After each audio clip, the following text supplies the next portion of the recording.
Halo semua, selamat datang di video kami yang akan membahas tentang Corporate Tax Cut, Merger Activity, and Shareholder Wealth yang ditulis oleh Jennifer L. Bluen, Eliezer M. Fitch, Edward M. Rice, and Hal Tran.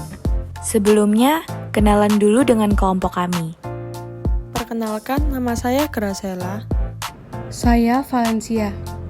Saya Bella Prinsesa Alvina Sebastian. Halo, nama saya Michelle Budianto. Dan saya sendiri Chensi Priscilia Teis. Sebelum kita masuk dalam pembahasan pertama, jangan lupa untuk support kami dengan like, comment, and subscribe. Yang pertama, kita masuk dalam latar belakang. Pada tahun 2004, Amerika Serikat memberlakukan pengurangan kegiatan produksi dalam negeri atau DPAD sebagai bagian dari Undang-Undang Penciptaan Lapangan Kerja Amerika. Kebijakan ini mengurangi tarif pajak atas pendapatan yang diperoleh dari aktivitas manufaktur dalam negeri sebesar persentase tertentu. Tujuannya adalah mendorong investasi dan pertumbuhan ekonomi di sektor manufaktur. Penelitian ini bertujuan mengeksplorasi pengaruh DPAD terhadap aktivitas merger dan akuisisi perusahaan di Amerika Serikat. Penelitian sebelumnya memberikan bukti yang beragam mengenai hubungan antara pertimbangan perpajakan dan kualitas kesepakatan merger dan akuisisi.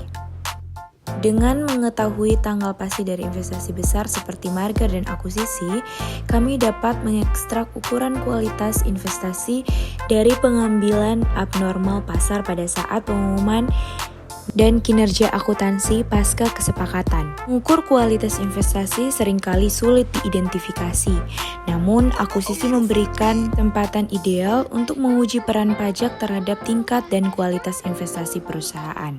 Penelitian ini juga menyoroti bahwa dampak guncangan uang tunai terhadap kualitas investasi dapat bervariasi tergantung pada batasan pendanaan perusahaan penerima.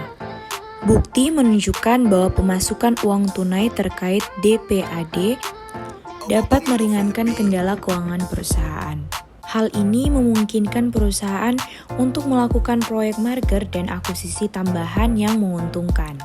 Hasil pengujian mengindikasikan bahwa transaksi tambahan ini sesuai dengan teori yang menduga bahwa penurunan pajak perusahaan dapat mendorong investasi yang menguntungkan, terutama di perusahaan dengan keterbatasan finansial. Dengan memanfaatkan variasi industri dan tanggal pengumuman akuisisi yang tepat, penelitian ini mengevaluasi dampak DPAD terhadap profitabilitas dan nilai investasi yang diambil setelah kebijakan pajak tersebut diterapkan. Halo semuanya, perkenalkan nama saya Michelle Budianto dengan NRPD 122000138. Jadi hari ini saya akan menjelaskan mengenai rumusan masalah dan hipotesis. Yang pertama adalah rumusan masalah. Rumusan masalah yang pertama adalah apakah aktivitas akuisisi meningkat pada perusahaan di industri dengan DPAD yang tinggi. Lalu rumusan masalah yang kedua adalah apakah DPAD mempunyai pengaruh yang berbeda terhadap aktivitas kesepakatan tergantung pada kendala keuangan perusahaan menawar. Lalu rumusan masalah ketiga adalah apakah DPAD mempengaruhi kualitas kesepakatan M&A. Lalu yang kedua saya akan menjelaskan mengenai hipotesis yang ada pada jurnal ini. Yang pertama hipotesis adalah DPAD berdampak positif pada peningkatan aktivitas M&A. Di dunia bisnis yang dinamis, merger dan akuisisi atau M&A menjadi strategi umum. Ada 5.072 data M&A dan karakteristik sampel ini bisa mempengaruhi hasil penelitian. Peneliti sedang meneliti dampak Domestic Production Activities Deduction atau bisa disebut DPAD. Pengurangan pajak produksi dalam negeri terhadap M&A di Amerika Serikat. Data mereka berasal dari tahun 1997 hingga 2013. Sampel DPAD mungkin lebih menguntungkan perusahaan manufaktur. Kesimpulan penelitian bisa jadi tidak akurat. Sampel yang tidak representatif dapat menyesatkan. Diperlukannya analisis yang lebih dalam. Perusahaan yang mendapat manfaat besar dari DPAD dengan yang tidak dapat dibandingkan dengan kelompok perlakuan atau perusahaan DPAD dengan kelompok kontrol atau non-DPAD.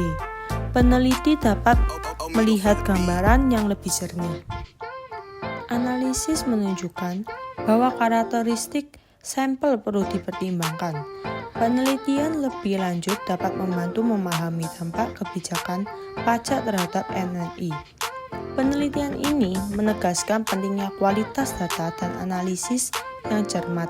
Dengan begitu dapat membuat keputusan bisnis yang lebih tepat. Metode difference in difference adalah salah satu metode statistik yang digunakan dalam penelitian ilmiah untuk mengevaluasi dampak kebijakan atau intervensi pada suatu populasi atau kelompok tertentu.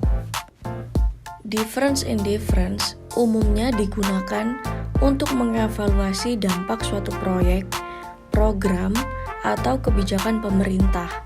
Evaluasi dampak dilakukan untuk mengetahui apakah terjadi perubahan seperti yang diinginkan dengan adanya intervensi pemerintah. Penghitungan dengan difference in difference akan menghasilkan besaran dampak neto perubahan yang terjadi.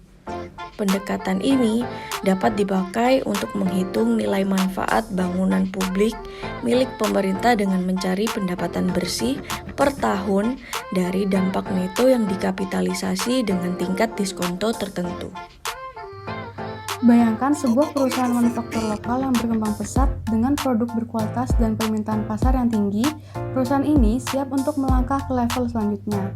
Namun mereka dihadapkan pada rintangan biaya pajak yang tinggi. Untungnya, pemerintah memperkenalkan kebijakan baru yaitu pengurangan kegiatan produksi dalam negeri atau DPAD. Kebijakan ini menawarkan insentif pajak bagi perusahaan yang melakukan manufaktur di dalam negeri. Bagi perusahaan manufaktur lokal, DPAD bagaikan angin segar. Insentif pajak ini memungkinkan mereka untuk menghemat biaya, meningkatkan profitabilitas, dan berinvestasi lebih banyak dalam pengembangan bisnis. Dengan DPAD, perusahaan manufaktur lokal memiliki keunggulan kompetitif. Mereka lebih leluasa untuk melakukan merger dan akuisisi, memperluas jangkauan pasar, dan meningkatkan skala ekonomi. Penelitian menunjukkan bahwa DPAD tidak hanya meningkatkan aktivitas merger dan akuisisi, tetapi juga meningkatkan nilai investasi dalam transaksi tersebut. Perusahaan yang terpengaruh oleh DPAD cenderung melakukan investasi yang lebih besar dalam akuisisi, menunjukkan kepercayaan mereka pada potensi pertumbuhan dan keuntungan jangka panjang. Kesimpulannya, DPAD terbukti menjadi kebijakan yang efektif dalam mendorong aktivitas merger dan akuisisi, serta meningkatkan nilai investasi. Kebijakan ini memberikan manfaat bagi perusahaan, meningkatkan daya saing nasional, dan berkontribusi pada pertumbuhan ekonomi. Ingatlah, kebijakan pajak yang tepat dapat menjadi katalisator bagi pertumbuhan bisnis.